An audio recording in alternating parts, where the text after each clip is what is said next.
હવે HTML માં રીતે આજે આપણે આગળનો પ્રોગ્રામ જોઈએ.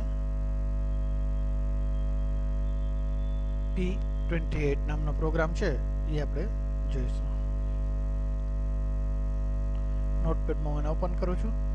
એમાં બોડી બીજી colour equal to yellow, paragraph font colour equal to blue, પછી વોન્ટેડ મોર ક્લાયન્ટ એવું લખ્યું છે એટલે એ લખેલું આવશે બી એટલે બોલ્ડમાં, HR એટલે હોરિઝોન્ટલ લાઈન આવશે, બરાબર છે. ફોન્ટ એટલે ફોન્ટ આપણે પૂરું થયું, સ્લેશ ફોન્ટ લખ્યું છે એટલે પછી હરી અપ એવું લખેલું આવશે, પછી BR એટલે નવી લાઈનમાં આવશે, બોલ્ડમાં ધીસ ઇઝ વાળું આખી લાઈન લખેલી આવશે, પછી BR એટલે વળી નવી લાઈનમાં આવશે, આ લખેલું આવશે.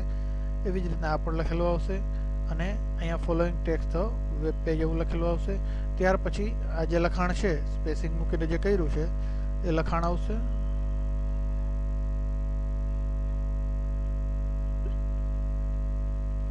બરાબર છે, અલગ અલગ સ્પેસિંગ મૂકી અને લખાણ કર્યું છે. ત્યાર પછી PRE પૂરું કર્યું, બોડી પૂરું અને HTML પૂરું કર્યું એટલે પેરેગ્રાફ પૂરો થયો. હવે આ પ્રોગ્રામ આપણે રન કરીને જોઈએ કેવું આઉટપુટ આવે છે. બરાબર છે. આને હું મિનિમાઇઝ કરું છું, આ પ્રોગ્રામને ક્રોમિયમની અંદર રન કરું છું.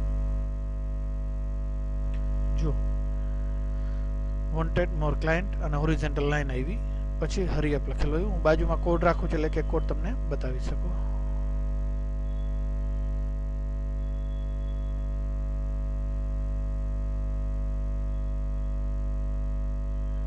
આ બોડી બીજી કલર યલો એટલે બેકગ્રાઉન્ડમાં યલો કલર આવ્યું, બરાબર છે.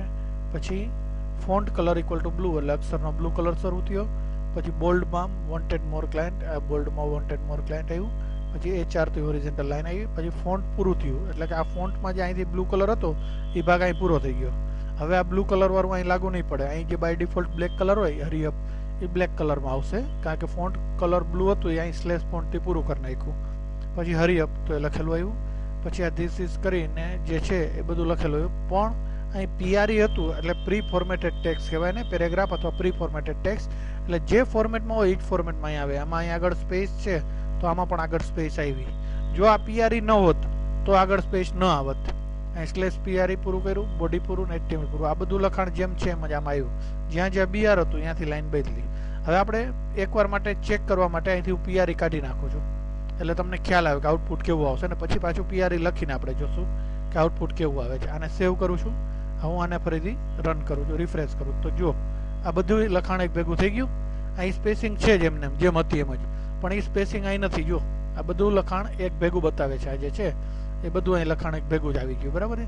શું કામ? તો ઓલું પ્રી જે છે એ કાઢી નાખ્યું એટલા માટે. હું ફરીથી લખું છું પ્રી ફોર્મેટેડ ટેક્સ્ટ માટે PRE અને અહીંયા હું PRE ને પૂરું કરું છું એટલે અહીંયા PRE પૂરું થયું એટલે પ્રી ફોર્મેટેડ ટેક્સ્ટ જે છે એ ફરીથી જે હતું એ પોઝિશનમાં આવી જશે. ક્લિયર આ પ્રોગ્રામ બધેને?